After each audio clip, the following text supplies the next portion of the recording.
it's more than just the recipient whose life is being saved. I was at a luncheon where a recipient met her donor for the first time. It's so emotional when you see those experiences. I mean, the hugging and the raw emotion. This person literally saved her life. What was impactful to me was how many other people were around the table, because you realize that it's not just her life. Her husband, her kids were there, her grandkids were there. We gave this family back their mother and their grandmother. This donor saved their life. Around the table also was the donor's family, his kids. To see them understand what their father did, it's just an incredible experience.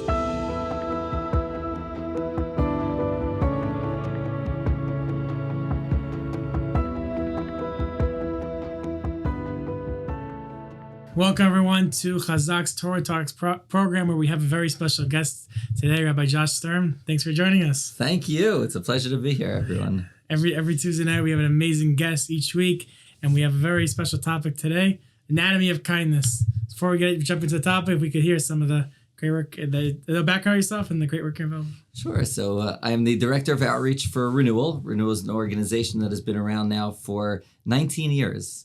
And in those 19 years, we have been responsible for 1,347 transplants. Wow. It's unbelievable. When I think back, when Renewal started, this idea was so foreign. Nobody was donating kidneys. Not nobody, but very few people.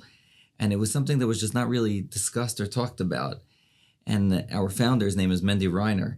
Mendy made a push in the community, starting in the Hasidic community in Borough Park, and then slowly but surely expanding outwards to all parts of the Jewish world. And we started in 2006 with 2 transplants that first year. The next year we did 7.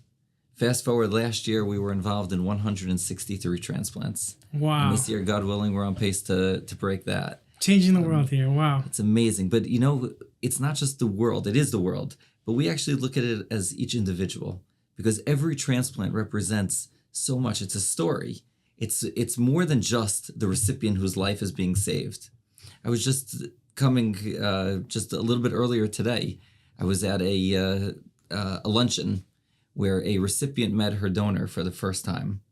And it's so emotional when you see those experiences. I mean, the hugging and the raw emotion of this person literally saved her life. And what was impactful to me was how many other people were around the table, because you realize that it's not just her life. Her husband, her kids were there, her grandkids were there. We gave this family back their mother and their grandmother, with HaKadosh Baruch Hu's help, of course, with everything. This donor saved their life. But it wasn't just the donor, the recipient that was impacted, because around the table also was the donor's family, his kids, and to see them understand what their father did, it's just an incredible experience. Like it says in Pirkei Avos. So what does it say? It says Hu Haya Omer. Then it says each rabbi said they each their own thing. But I heard once it said Hu Haya. You put like a pause, like a comma. Omer. Oh. First they practice and then they could say it. That's what you're saying. I think that what you could say, do chesed, put articles. Is that you have to live it. I'm reminded of a story. I won't mention the name because I don't think they'll appreciate it. But at the time, this young lady was, I think, 15, 16 years old. Her father donated a kidney. Her father is a well-known Rav. And this goes back already quite a ways. And I asked her afterwards if she would write up her experience. What did it mean to have her father donate a kidney? And she wrote it up. It's beautiful. She said, my father is a rabbi. A rabbi, he preaches. He tells me, like he tells all his congregants, he's telling me my whole life, do this, don't do that, act this way, you got to be nice to this person, all the different things that every parent tells, but you can imagine what a rabbi is telling his own kids. And she said, and like a typical teenager, it went in one ear and right out the other. She said, until he did this. Once he donated his kidney, all of a sudden I realized that, wait a second, this man really believes in it. Wow. He's not just preaching. He's not just telling us what to do. He put his money where his mouth is, so to speak. He really believes in his cause. She said, all of a sudden, everything he had told me came right back into focus. It went back out from the ear. It came right back out that ear, inside. came right back in. She said it went right back into focus and it changed her perspective. And Wow. we see it all the time. Wow. So I guess we're already jumping right into it. I guess, can you tell us what goes into a kidney donation? Maybe what are some of the misconceptions that people might have? There's a lot of moving parts that go into donating a kidney or making the whole transplant. Let's talk about the misconceptions first, though. There are a lot of people out there that think that kidney donors are doing something that's crazy. What do I mean by crazy? I mean, it is crazy. It's crazy in the sense that they're saving a life. It's crazy in the sense that this doesn't exist, at least nowhere close to these kind of numbers, outside of our communities. So in that regard, we are crazy. Yes, we're proud to be crazy in that regard. But there are misconceptions out there about what kidney donation is, and it's important to dispel those, to really demystify some of the myths. So for example, people think that kidney donors are going to be out of work for 6 months. They're not. The average donor is about 2 to 3 weeks out of work. And that doesn't mean they're bedridden for 2 to 3 weeks. Definitely not. They're actually up and walking in the hospital that very night after their transplant. But they are uncomfortable for a good few weeks. Most of them describe as if by 1 to 2 months, they feel as if nothing happened, totally as they did before. That's not true. Physically, they feel totally as they did before. Emotionally, they're on a high. I mean, they saved somebody's life. It's an incredible, it's amazing. And so that's one misconception. There's another misconception out there that I used to get a lot more when we first started, but we've done, Baruch Hashem, a lot of education within our communities, so I don't get these as frequently. But there's a misconception that kidney donors have to take medication for the rest of their life. They don't. The recipient does. Donors don't take any medication. I mean, short of some painkillers when they're in the hospital, maybe the few days after that, and that's it. There's no major restrictions on their life post-donation. They do have to be mindful of their overall health, for sure, as we all should be, and they have to be a little bit extra careful, but they don't really have any major significant restrictions post their donation.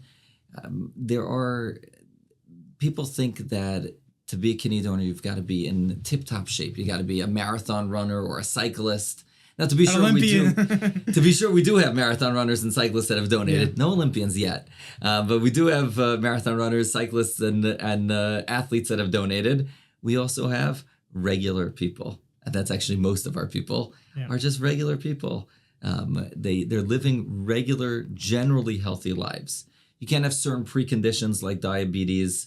If you have high blood pressure, it depends on the details of the high blood pressure. Somebody's significantly overweight. So there are some restrictions to doing it. But a person, many of our donors are on certain medications. You just have to be in generally good health to be able to donate a kidney. So that's some of the misconceptions that are out there. But I want to walk you through what the process is like for somebody who needs a kidney. They come into our office, and one of the most important things we do for the recipients, and I think it's something that gets overlooked, is we give them hope and optimism. Because these people come in, their world has been shattered. They received a diagnosis of kidney failure. Some of them saw it coming. For some, it's a genetic thing that's been building up for years. For others, they weren't feeling well one day. They went for a blood test and the doctor told them your kidneys are in bad shape. And it's devastating. And so they come into the office and they have very much tunnel vision. They only see what's in front of them in terms of their pain, as anybody who's going through a painful situation. Our job is to help them to see that there's a larger world out there, to help them to see that there is a path forward, a path ahead. I was just on a call with an individual, and he ended off the conversation was, okay, we're on the road, we're on the path forward. Because we talked about some different options and different outreach opportunities to find that kidney donor. And I said, I want to correct you. You're not just on the road, on the path forward. What you are is you're on a road that we know where the destination is going. And we can see that destination. Yeah. It's not there. We're not there yet. But God willing, we're going to get there. Because this is what we're able to do. Because there are so many people that are willing to give literally a body part to save somebody else. Wow. It's incredible. Can you touch a little bit upon the essentialness of a kidney? Some people that don't know anything about kidney, they don't know if they have 1, 2, 3 kidneys. They don't know. So you're born with 2 kidneys. HaKadosh Baruch Hu created us with 2 kidneys. Your kidneys are actually in your back, not your front. And what interesting tidbit, when a kidney recipient receives a new kidney, they actually don't take out the old kidneys. So they're actually walking around with 3 kidneys. So I said 3, I was right. So yeah, there are. And the kidney is actually put in the front because it's just easier for them to do the surgery in that way. But your native kidneys, the ones that Kadosh Baruch Hu created within you, they're in your back. And you have 2 of them. And they do a lot of things, but their main function is to act as a filtration system. So picture, okay, I'm dating myself a little bit by saying this, but we used to have a Brita filter. Remember what those Brita filters are in the water? No, I'm really dating myself over here. But growing up, we used to have a water pitcher, and in the pitcher, people who are watching this, if you're from a certain age, you're going to be like, oh, yeah, of course. And others, you're going to look at me like you don't know what I'm talking about. We had such a contraption where it's a pitcher, and in the pitcher, the water would go in, and there would be a filter. The company was called Brita. I think they're still around. And there would be a filter. And the water would pass through the filter, and it would filter out any impurities that were in the water. So you have whatever's in the water, and it depends on where you live, but a lot of different things floating around. And it would filter all these kind of things out. That's what your kidneys do to a certain degree. Your body, in the natural process of living, whether it's through all the different things that your body does, your body produces byproducts. It produces waste, and it produces toxins, bad things. Just in the course of doing business, so to speak, of helping us to stay alive, your body produces things that need to get out of the body. They need to be expelled. Now, they come out, I hate to be gross, but they come out when we go to the bathroom. But what gets them into our urine to be able to go to the bathroom and to be able to expel it from the body, that's the kidneys. They are this super filtration system. So the blood passes through the kidneys, and as the blood passes through, it catches all the things that shouldn't be in your body. And it then takes those things and it puts them towards the urinary tract, and eventually they get expelled out of our bodies. It gives such meaning to the bracha of Asher Yatzar. We say the bracha of Asher Yatzar. How many times a day do we say that bracha? So many times. Afilu sha'achas, one moment. Afilu sha'achas, right? If one thing that was supposed to be opened is closed, or supposed to be closed is opened, the whole thing is out of whack. It doesn't work. Yeah. I remember I had a story where one of the things that we do is we accompany the donor and the recipient on the day of the transplant. They're not alone. We're there with them throughout the day. We're there with them every step of the way as they're going through the process. So we're there in the morning at 5:30 in the morning to greet the donor at the hospital with a smiley face and just to be friendly. And we usher them through the process. We take them to the pre-op room, and they go through the whole process till they're on the operating table. We're not there. Don't worry, these hands go nowhere close to the operating table. So one of my jobs, or the rest of us, is that we spend time with the family in the waiting room because it's hard. The surgery for the donor is about 2 to 3 hours long.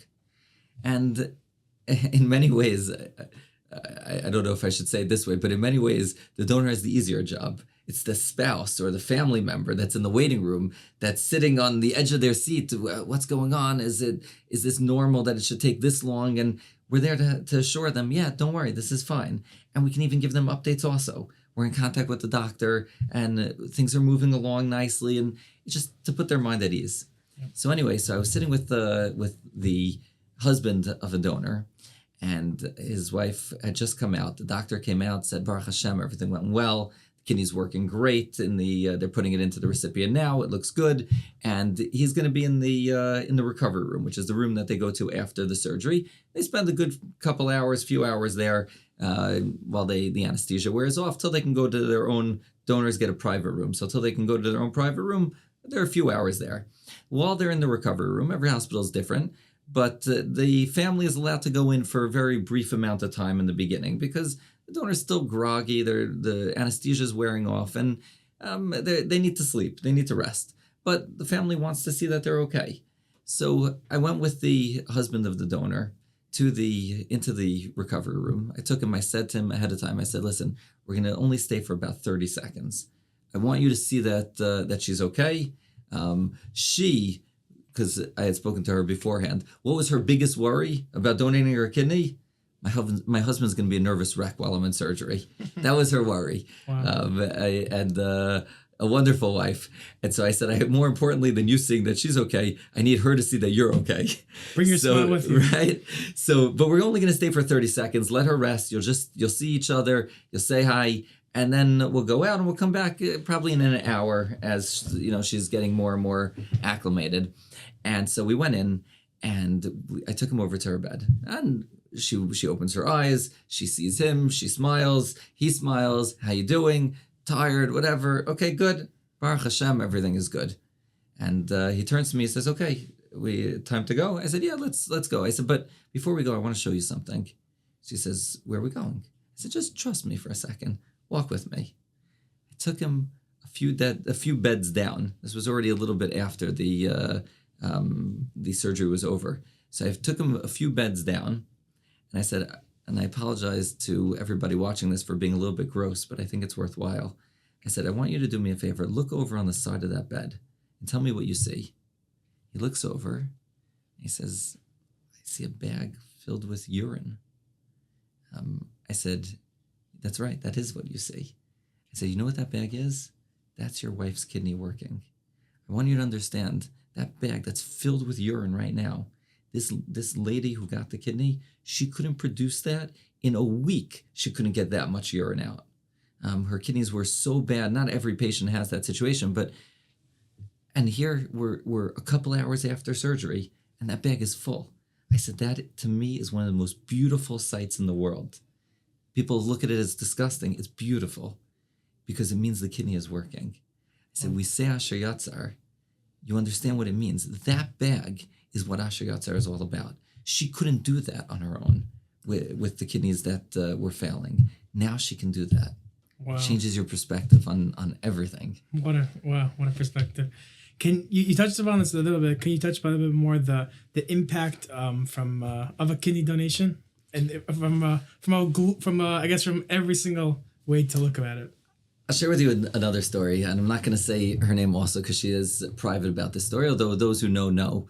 But she's a Rebbitzin, a prominent Rebbitzin. She's a kidney donor. And this Rebbitzin wanted to donate her kidney. She came to renewal, and she told us, I want to donate. Fine, wonderful. She went for the testing.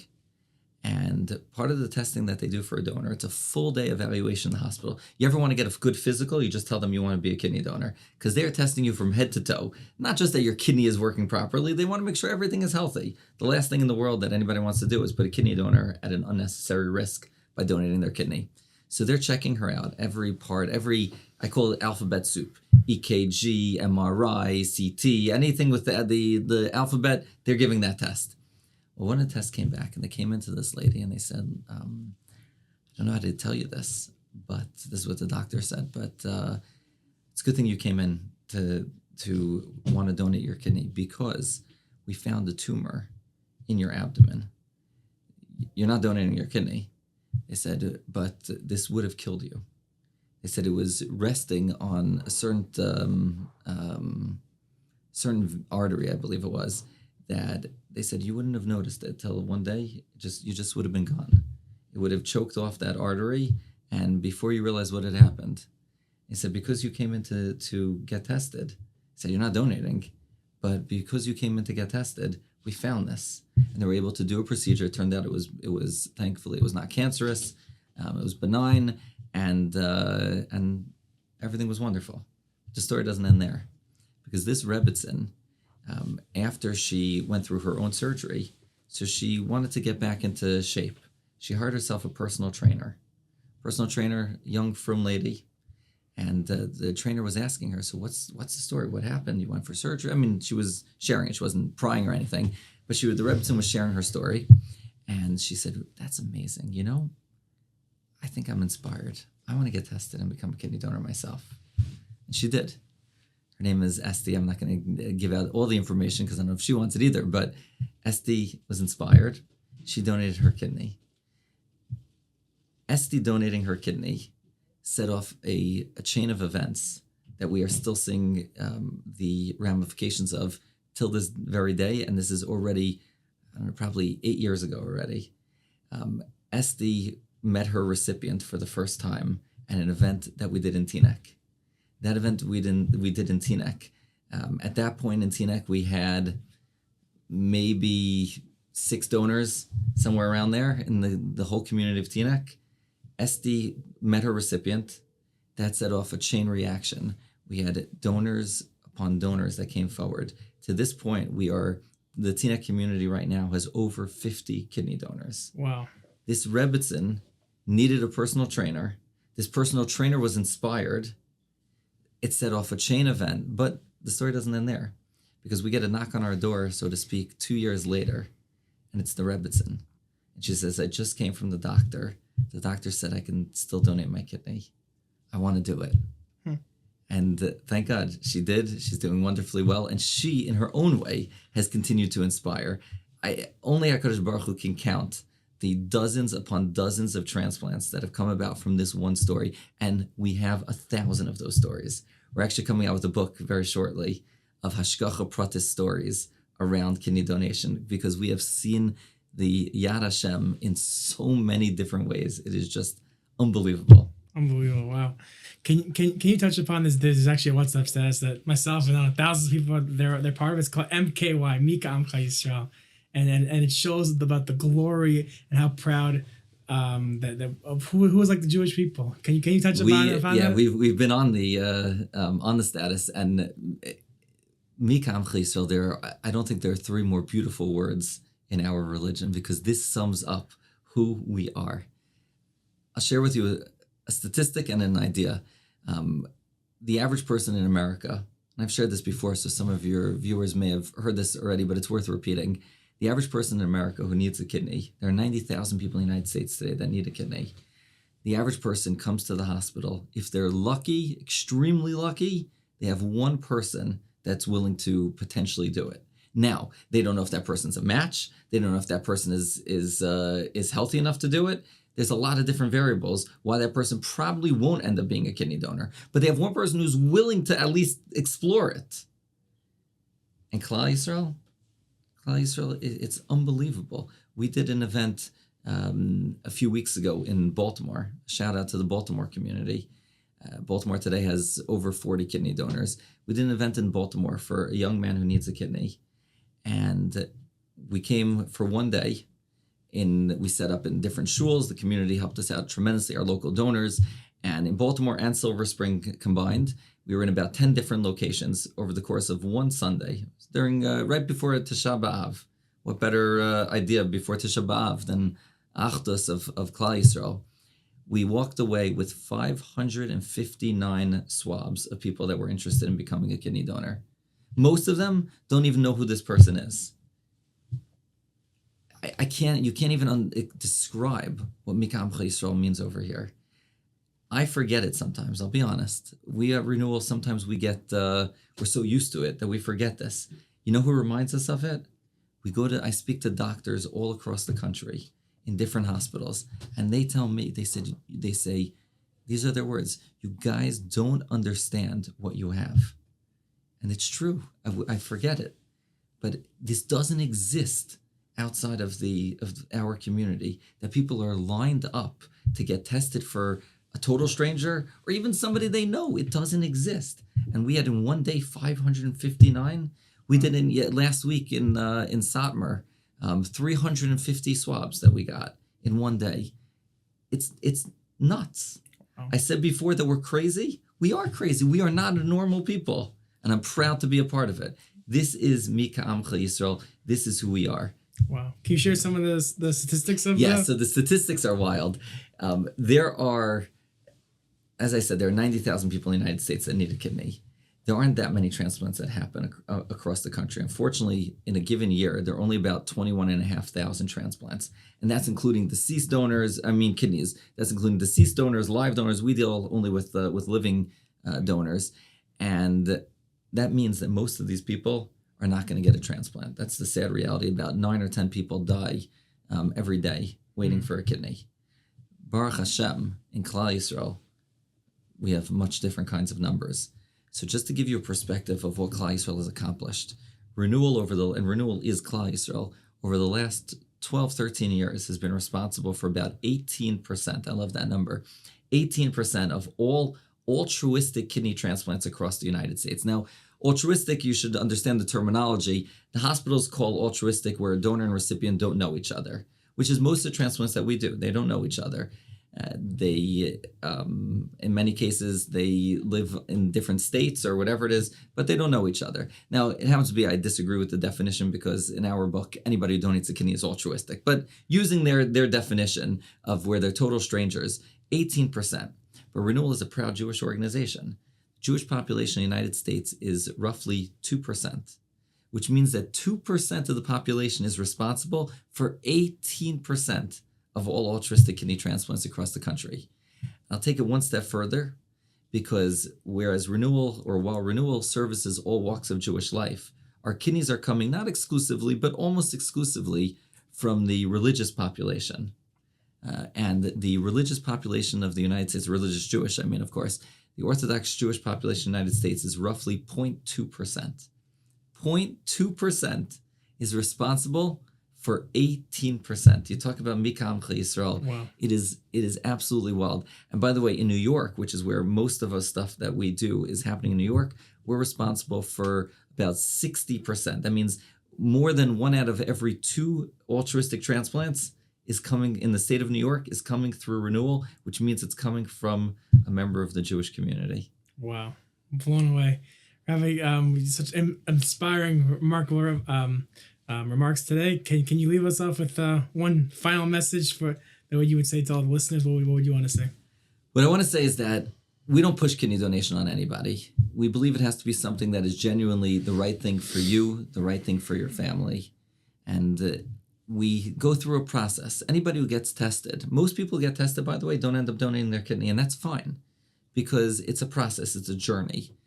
What we do believe is that everybody should at least give thought to the idea of whether it's for them or not. If they come to the conclusion that it's not the right thing for them, either right now or ever, that's fine. It's not for everybody. But everybody should at least give thought to, is this something that I'm capable of? Is this something that I should be doing or I can be doing? And they have to do it from a place, not a place of feeling a sense of that I have to. Kidney donors come from a sense of I want to. And that's what we want. We want them to be in a place where they desire to do something like this. Not that they feel guilty, because that's a recipe for disaster. They should not donate because they feel guilty. If they want to donate because they want to do this and they can understand and appreciate what the impact is, then I encourage you to come and get tested. Getting tested, by the way, is just sending us an email, info@renewal.org, and we mail you a swab kit. We go through the questions with you just to see if this is the right thing for you, and we explore how that process goes. But one thing I want everybody to walk away with is that Klal Yisrael, as I said before, is not normal. And we're proud to be not normal. The idea that Klal Yisrael is willing to do something of this magnitude is something that should inspire us, whether we are inspired to get tested to be a kidney donor, whether we're inspired to do chesed in a million other ways. And there's so many ways that you can do chesed out there in this world. We have a responsibility because we are a family. We are a large family. Sometimes dysfunctional, it's true. And that's, by the way, one of the coolest things at Renewal is that we've seen all the barriers that exist in Klal Yisrael. It falls by the wayside.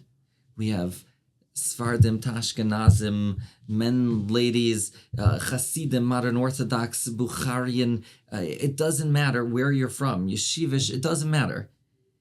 The boundaries that we put up for ourselves in the rest of our lives, they all fall completely when it comes to this amazing Klal Yisrael mitzvah. It's everyone is united together. We are proud that Renewal represents every part of Klal Yisrael. Our donors are coming from all different communities. And one of the coolest things is when they get together, because we do get-togethers from time to time with our donors, and you see them schmoozing, you see them, these people would never cross paths in other parts of life. They share a common bond that they are emulating the idea of what is taught to us. Avram Avinu is the father of chesed. They're emulating Avram Avinu by being able to do something like this. So the takeaway message is, go and do chesed. Whatever the chesed is, but go and do it, because that is what makes us into who we are, and that is the recipe for how we will, together with Torah, together with Avodah, that is how we will fight our enemies, how Klal Yisrael will ultimately be victorious at the end of the day. We will stand strong because we are one. Thank you, Rabbi Sturm. We thank all the listeners for tuning in, joining us. Everyone's encouraged to join us every Tuesday night, 8:30 p.m. on chazaq.org/live. Of course, you can watch this episode or any of the previous over 200 different episodes on Torah Anytime, on YouTube, on all the different podcast players. And we thank you, Rabbi Sturm, for Thank you so inspiring much. us. We appreciate it. Thanks so much.